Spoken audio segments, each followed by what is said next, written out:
pour vérifier l'état des feux de position. Tu es obligé de les allumer déjà. Donc vas-y, va me les allumer. Voilà.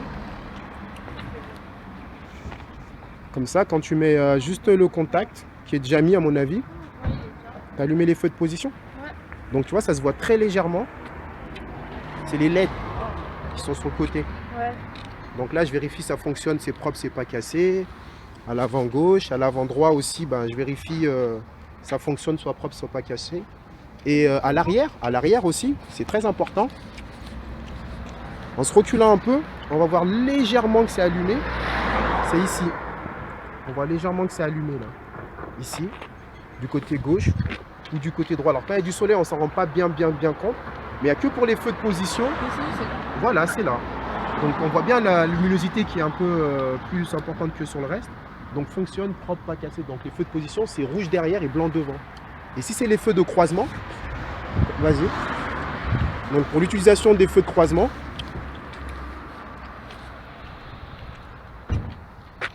donc là, on va voir au-dessus des LED, ici, ben, fonctionne, propre, pas cassé pour les feux de croisement. Et de ce côté aussi, voilà l'éclairage du feu de croisement. Et les feux de route, voilà. Donc ça, c'est super. Est-ce que tu peux juste rester 2 secondes et tu remets tout à 0, qu'on voit bien la différence d'éclairage. Tu remets à 0. Voilà. Tu as remis à 0 les... voilà. Bah, feu de position, on a vu. Feu de croisement, voilà. Et feu de route, super, impeccable.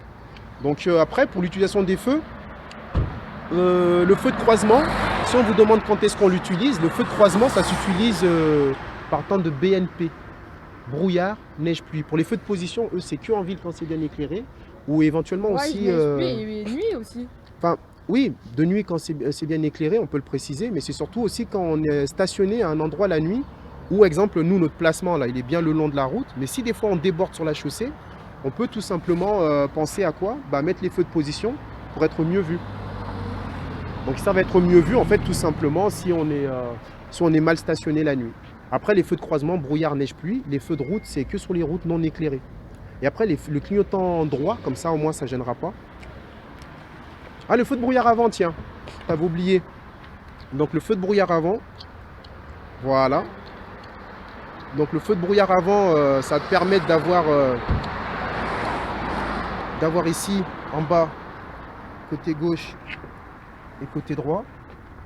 Donc partant de brouillard, de neige et de pluie, mais partant de fortes chutes de neige et de pluie. Et après le clignotant, voilà, bah c'est ça. Et quand on voit mal aussi pour... Sur les routes sinueuses, donc en complément des feux de route. Et ce qu'on va faire pour ne pas gêner la circulation, le clignotant on va le mettre de l'autre côté, comme ça on vérifie. Ça tu le mets dans l'autre sens. Voilà. Donc les feux de brouillard avant, comme tu as bien dit, brouillard, neige, pluie et sur les routes sinueuses en complément des feux de route. Donc là le clignotant il s'est enlevé, non? Il a dû se couper à cause de la batterie. Au pire, donc remettre le moteur en route en tournant une fois la clé. Voilà, là il est bien mis, ouais. Tu n'avais pas dû assez l'appuyer. Donc ici devant, bah, il fonctionne, il est propre, il n'est pas cassé. Et le répétiteur latéral qui va se situer juste en dessous du rétroviseur fonctionne, propre, pas cassé. Et derrière, fonctionne, propre, pas cassé.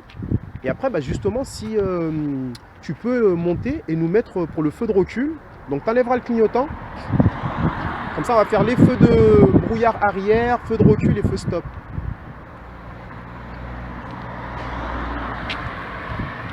Donc là, tu vas faire lesquels? Tu m'as dit bah, feu de brouillard arrière, par exemple. Le feu de brouillard arrière, pour bien le mettre. Voilà, avec la commande. Et ben, feu de brouillard arrière, il y a le voyant qui est allumé en plus sur le tableau de bord là-bas. On le voit bien orange pour le petit tutoriel. Et ben, feu de brouillard arrière, on a vu tout à l'heure, bah, c'est les seuls qui sont rouges derrière, ici en bas. Donc brouillard et neige uniquement, mais surtout pas par temps de pluie. Sinon, ça éblouit. Et après, les feux de recul, et ben là, toi, tu peux monter. Et tout simplement en activant la marche arrière. Donc on ne met pas le moteur en route, hein, bien sûr. Hein. On met juste le contact. Voilà. Et après, ben, tout simplement, c'est le seul qui est de couleur blanche. Voilà. Donc feu de marche arrière. Donc souvent on vous demande aussi quand est-ce qu'on utilise le feu de bruit arrière. Donc pour faire une marche arrière. Mais quelle est la conséquence en cas de panne? Le risque de collision. À partir du moment où un feu ne marche pas, tout ce qui peut se passer, c'est qu'il y a un risque de collision. Et Donc de après, pas voir quand on fait une manipulation. exactement. Voilà, si quelqu'un a ses feux de recul qui ne marchent pas, on ne peut pas se rendre compte qu'il recule, donc il y a plus de difficultés où on se rend compte plus tard. Et après, ben, Nelly, tu vas Un manque monter d'information, en fait. et tu vas freiner. Comme toi, tu aimes bien le frein.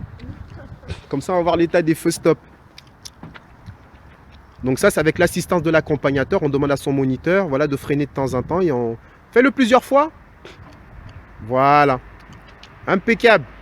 Donc fonctionne propre, pas cassé. Il y en a un au-dessus, un à gauche et un à droite. Enlève tout, non?